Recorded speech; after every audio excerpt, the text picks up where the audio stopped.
ಭಾರತದ ಶಿಕ್ಷಣ ವ್ಯವಸ್ಥೆಗೆ ನಿಜವಾಗಿಯೂ ಏನಾಗ್ತಾ ಇದೆ ಅನ್ನೋದನ್ನು ನೋಡಿದ್ರೆ ಆತಂಕ ಆಗ್ತಾ ಇದೆ.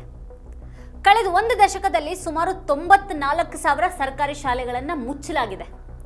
ಖಾಸಗಿ ಶಿಕ್ಷಣ ಸಂಸ್ಥೆಗಳು ವ್ಯಾಪಿಸಿಕೊಳ್ತಾ ಇರುವಾಗ ಸರ್ಕಾರಿ ಶಾಲೆಗಳನ್ನು ವ್ಯವಸ್ಥಿತವಾಗಿ ಇಲ್ಲವಾಗಿಸಲಾಗ್ತಾ ಇದೆಯಾ? ಮತ್ತಿದು ಶಿಕ್ಷಣದಲ್ಲೂ ಕೂಡ ಬಡವರು ಶ್ರೀಮಂತರ ನಡುವಿನ ಅಂತರ ಹೆಚ್ಚಾಗೋದಕ್ಕೆ ಕಾರಣ ಆಗ್ತಾ ಇದ್ರೆ ಖಂಡಿತವಾಗಿಯೂ ಇದು ಆಘಾತಕಾರಿ. ಹೇಳಲಾಗ್ತಾ ಇರುವ ಪ್ರಕಾರ ಪ್ರತಿದಿನಾನು 25 ಶಾಲೆಗಳು ಮುಚ್ಚುತ್ತಾ ಇವೆ. ಸಂಶೋಧಕರು ಮತ್ತೆ ವೈಜ್ಞಾನಿಕ ಮನಸ್ಸುಗಳನ್ನ ಜೈಲಿಗೆ ಹಾಕಿ ಸಾಯೋದಕ್ಕೆ ಬಿಡುವಂತಹ ಈ ದೇಶದಲ್ಲಿ ನೀತಿ ನಿರೂಪಕರು ಶಿಕ್ಷಣದ ಬಗ್ಗೆ ಕಾಳಜಿ ವಹಿಸೋದಕ್ಕೆ ಸಾಧ್ಯ ಇದೆಯಾ? ನೀತಿ ಆಯೋಗದ ವರದಿನೇ ಸರ್ಕಾರಿ ಶಾಲೆಗಳಿಗೆ ಬೀಗ ಹಾಕಲಾಗ್ತಾ ಇದೆ ಅಂತ ಹೇಳ್ತಾ ಇದೆ. 94,000 ಸರ್ಕಾರಿ ಶಾಲೆಗಳನ್ನ ಮುಚ್ಚಲಾಗಿದೆ. ಯಾಕಂದ್ರೆ ಸರ್ಕಾರದಲ್ಲಿರೋ ಮಕ್ಕಳೆಲ್ಲರೂ ಕೂಡ ಸರ್ಕಾರಿ ಶಾಲೆಗಳಿಗೆ ಹೋಗೋದಿಲ್ವಲ್ಲ. ನಿರ್ಮಲಾ ಸೀತಾರಾಮನ್ ಅವರ ಮಗಳು ಓದ್ತಾ ಇರೋದು ಲಂಡನ್ ಸ್ಕೂಲ್ ಆಫ್ ಎಕನಾಮಿಕ್ಸ್ ನಲ್ಲಿ, ಪಿಯೂಷ್ ಗೋಯಲ್ ಅವರ ಮಗ ಓದ್ತಾ ಇರೋದು ಹಾರ್ವರ್ಡ್ ನಲ್ಲಿ, ಶಿವರಾಜ್ ಸಿಂಗ್ ಚೌಹಾಣ್ ಅವರ ಮಗ ಓದ್ತಾ ಇರೋದು ಪೆನ್ಸಿಲ್ವೇನಿಯಾದಲ್ಲಿ, ಜ್ಯೋತಿರಾದಿತ್ಯ ಸಿಂಧ್ಯಾ ಅವರ ಮಗ ಓದ್ತಾ ಇರೋದು ಎಲ್ ಯೂನಿವರ್ಸಿಟಿಯಲ್ಲಿ, ಎಸ್ ಜೈಶಂಕರ್ ಅವರ ಮಗ ಓದ್ತಾ ಇರೋದು ಜಾರ್ಜ್ ಟೌನ್ ವಿಶ್ವವಿದ್ಯಾಲಯದಲ್ಲಿ. ಸರ್ಕಾರಿ ಶಾಲೆಗಳಲ್ಲಿ ಓದ್ತಾ ಇರೋರು ಬಡವರ ಮಕ್ಕಳು ಮಾತ್ರನೇ. ಈ ದೇಶದಲ್ಲಿ ಹಣ ಉಳ್ಳವರು ಡಿಗ್ರಿಗಳನ್ನು ಖರೀದಿ ಮಾಡಬಲ್ಲರು, ಆದರೆ ವರ್ಷಗಟ್ಟಲೆ ಶ್ರಮ ಹಾಕಿದಂಥ ಅರ್ಹರು ಪೇಪರ್ ಲೀಕ್ ಹಾವಳಿಯ ಬಲಿಪಶುಗಳಾಗ್ತಾರೆ. ಶಾಲೆಯ ಛಾವಣಿ ಕುಸಿದು ಮಕ್ಕಳು ಸಾಯ್ತಾನೆ ಇರೋದ್ರ ಬಗ್ಗೆ ವರದಿಗಳು ಬರ್ತಾ ಇರ್ತವೆ. ವಿದ್ಯಾರ್ಥಿಗಳು ಪ್ರತಿಭಟನೆಯನ್ನು ನಡೆಸಿದ್ರೆ ಅವ್ರ ಮೇಲೆ ಕೇಸ್ಗಳು ಬೀಳ್ತವೆ, ಅವರನ್ನು ಅರೆಸ್ಟ್ ಮಾಡಲಾಗತ್ತೆ. ನೀತಿ ಆಯೋಗದ ಭಾರತದಲ್ಲಿ ಶಾಲಾ ಶಿಕ್ಷಣ ವ್ಯವಸ್ಥೆ ಗುಣಮಟ್ಟ ವರ್ಧನೆಗಾಗಿ ತಾತ್ಕಾಲಿಕ ವಿಶ್ಲೇಷಣೆ ಮತ್ತೆ ನೀತಿ ಮಾರ್ಗಸೂಚಿ ಅನ್ನುವಂಥ ಒಂದು ಹೆಸರಿನ ವರದಿಯನ್ನು ಬಿಡುಗಡೆ ಮಾಡಿದೆ. ಕಳೆದ 10 ವರ್ಷಗಳಲ್ಲಿ ದೇಶದಲ್ಲಿ 94,000 ಸರ್ಕಾರಿ ಶಾಲೆಗಳು ಮುಚ್ಚಿವೆ ಅಂತ ಅದು ಹೇಳುತ್ತೆ. ಅಂದ್ರೆ ಪ್ರತಿದಿನ ಸರಾಸರಿ 25 ಶಾಲೆಗಳು ಮುಚ್ಚೋಗ್ತಾ ಇವೆ. ಮತ್ತೆ ಸರ್ಕಾರಿ ಶಾಲೆಗಳು ಮುಚ್ಚುತ್ತಾ ಇರುವಾಗ ಖಾಸಗಿ ಶಾಲೆಗಳ ಸಂಖ್ಯೆ ಹೆಚ್ಚಾಗ್ತಾ ಇದೆ. ಖಾಸಗಿ ಶಾಲೆಗಳ ಸಂಖ್ಯೆ 2,88,000ದಿಂದ 3,39,000ಕ್ಕೆ ಏರಿದೆ.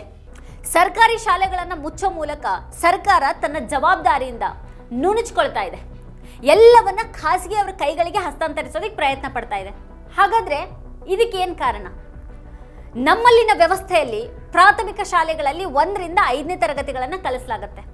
ಉನ್ನತ ಪ್ರಾಥಮಿಕ ಶಾಲೆಗಳಲ್ಲಿ 6ರಿಂದ 8ನೇ ತರಗತಿಗಳನ್ನು ಕಲಿಸಲಾಗುತ್ತೆ.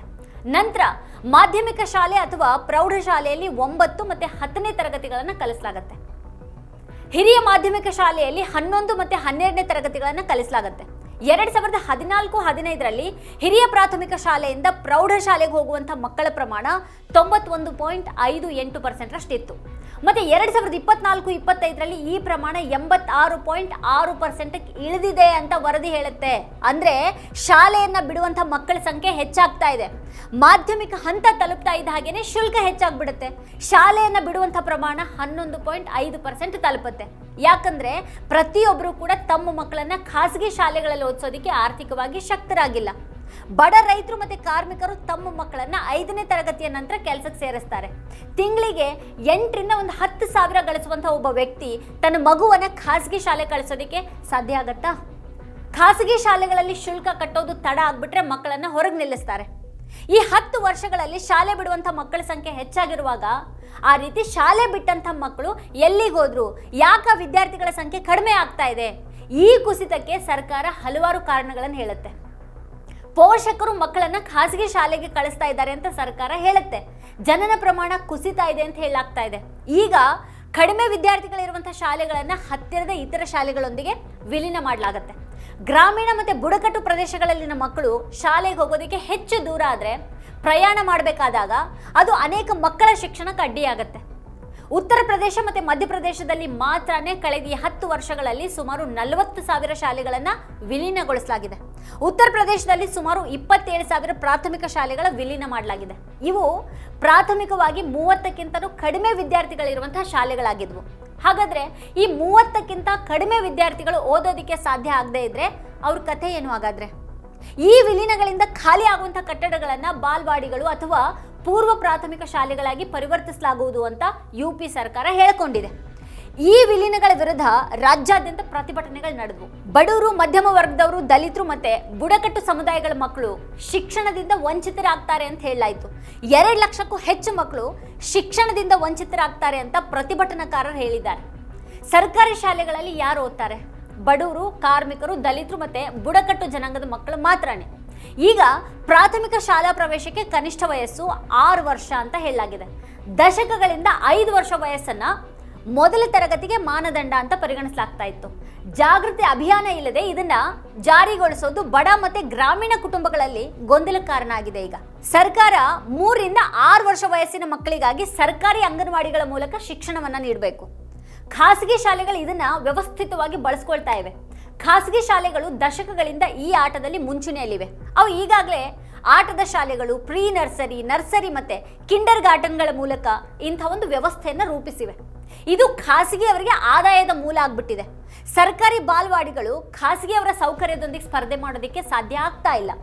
ಬಾಲ್ವಾಡಿಗಳ ಹೊಣೆಯನ್ನ ಅಂಗನವಾಡಿ ಕಾರ್ಯಕರ್ತರ ಮೇಲೇನೆ ಹೊರಿಸಲಾಗುತ್ತೆ. ಈಗಾಗಲೇ ಹಲವಾರು ಶೈಕ್ಷಣಿಕೇತರ ಕೆಲಸಗಳ ಹೊರೆ ಅವ್ರ ಮೇಲಿರುವಾಗ ಇದನ್ನು ಕೂಡ ಅವ್ರ ಮೇಲೇನೆ ಹಾಕಲಾಗಿದೆ. ಕಳೆದ ವರ್ಷ ಬೋಧನಾ ವಿಧಾನಗಳ ಕುರಿತು ಕೆಲ ಕಾರ್ಯಾಗಾರಗಳು ನಡೆದವು. ಆದರೆ ಕೆಲ ದಿನಗಳ ಕಾರ್ಯಾಗಾರಗಳು ಅಂಗನವಾಡಿ ಕಾರ್ಯಕರ್ತೆಯರನ್ನ ವೃತ್ತಿಪರ ಪ್ರೀಸ್ಕೂಲ್ ಶಿಕ್ಷಕರನ್ನಾಗಿ ಪರಿವರ್ತಿಸೋದಕ್ಕೆ ಸಾಧ್ಯ ಇಲ್ಲ. ಅದಕ್ಕೆ ಅಗತ್ಯ ಇರುವಂತಹ ಹೊಸ ನೇಮಕಾತಿಗಳನ್ನು ಮಾಡದ ಹೊರತು ಈ ಯೋಜನೆ ಬರೀ ಕಾಗದದ ಮೇಲೇನೆ ಉಳ್ಕೊಳ್ಳುತ್ತೆ. ಒಂದು ಕಡೆಗೆ ಬಡ ಮಕ್ಕಳು ಅರ್ಧಂಬರ್ಧ ಅಂಗನವಾಡಿ ವ್ಯವಸ್ಥೆಯಲ್ಲಿ ಸಿಲುಕು ಹಾಕೊಂಡಿದ್ದಾರೆ. ಮತ್ತೊಂದು ಕಡೆಗೆ ಈ ಶ್ರೀಮಂತ ಮಕ್ಕಳು ಖಾಸಗಿ ಶಾಲೆಗಳ ನರ್ಸರಿಯಲ್ಲಿ ಮುಂದಿನ ಓದಿಗೆ ರೆಡಿ ಆಗ್ತಾ ಇದ್ದಾರೆ. ಕಡೆಗೆ ಈ ಬಡ ಮಕ್ಕಳು ದೊಡ್ಡವರಾದ ಮೇಲೆ ಯಾವುದೇ ಖಾಸಗಿ ಕಂಪನಿಗಳ ದೊಡ್ಡ ಉದ್ಯೋಗಕ್ಕೆ ಅರ್ಹರಾಗದೇ ಇರೋ ಹಾಗೆ ಉಳ್ಕೊಂಡು ಬಿಡ್ತಾರೆ. ಸರ್ಕಾರಿ ಉದ್ಯೋಗಿಗಳಿಗೆ ತಯಾರಿಯನ್ನ ನಡೆಸುವಾಗ ಅವರಿಗೆ ವಯಸ್ಸು ಮೀರಿರುತ್ತೆ. ಆದರೆ ಈ ಖಾಸಗಿ ಶಾಲೆಗಳಲ್ಲಿ ಓದುವವರು ವಿದೇಶದಲ್ಲಿ ಕಲಿಯೋದಿಕ್ಕೆ ಹೋಗ್ತಾರೆ. ಇದು ನಮ್ಮ ದೇಶದ ವಾಸ್ತವ. ಕಳೆದ 10 ವರ್ಷಗಳ ವಿಷಯ ಆಗಿರಲಿ, ಈ ವರ್ಷ ಮಾತ್ರನೇ ಏನಾಗಿದೆ ಅಂತ ನೋಡಿದ್ರೆ ಆಘಾತ ಆಗುತ್ತೆ.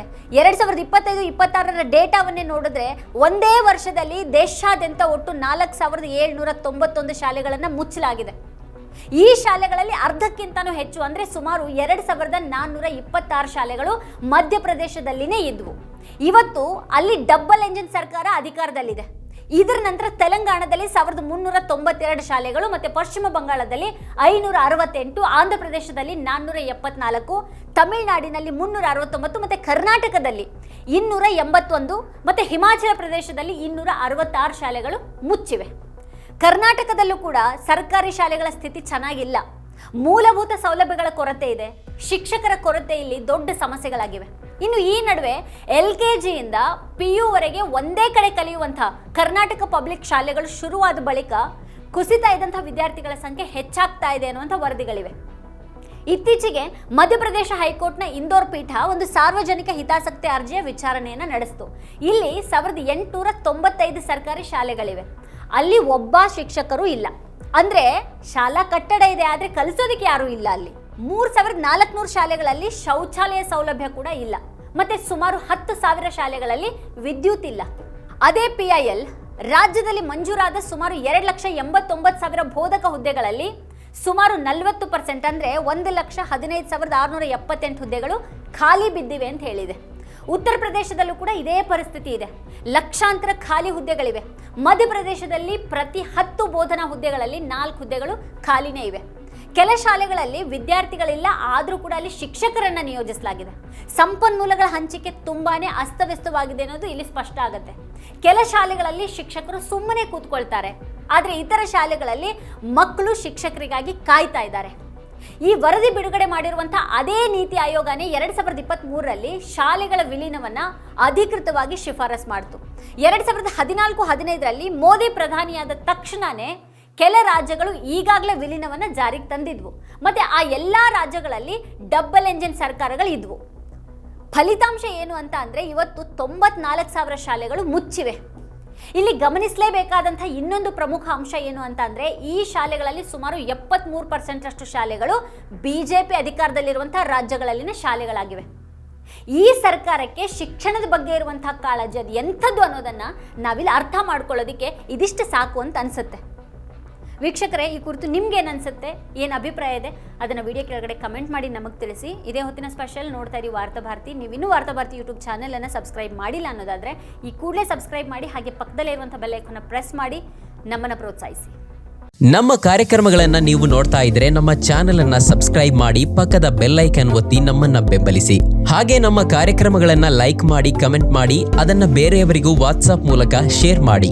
ನೀವು ಹೀಗೆ ಮಾಡಿದಾಗ ನಮ್ಮ ಚಾನೆಲ್ ಇನ್ನಷ್ಟು ಮತ್ತಷ್ಟು ಜನರಿಗೆ ತಲುಪಲು ನೀವು ನಮ್ಮೊಂದಿಗೆ ಸಹಕರಿಸಿದ ಹಾಗಾಗುತ್ತೆ. ಇದು ನೀವು ಯಾವುದೇ ಖರ್ಚಿಲ್ಲದೆ ಕೆಲವೇ ಸೆಕೆಂಡುಗಳಲ್ಲಿ ನೀಡಬಹುದಾದ ಸಹಕಾರ. ಧನ್ಯವಾದಗಳು.